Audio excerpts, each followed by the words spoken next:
nangangarap maging isang virtual assistant pero hindi alam kung saan magsisimula. Kaya naman i-research niya sa Google kung ano yung virtual assistant at kung ano yung mga ginagawa nila. Nag-research din siya sa YouTube, sa TikTok at sa FB. At doon niya nalaman na meron palang mga content creators or agencies na nag-offer ng mga courses. Ito ay halo free at paid training. Nakita niya si Virtual Work PH at ProVA.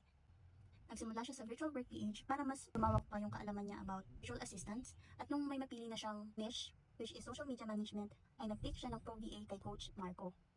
Pagkatapos niyan ay nakita niya ang Catsthetic Projects. Si Catsthetic Projects nag-offer siya sa mga aspiring VA, especially aspiring social media managers, ng mga task na kailangan tapusin in 7 days.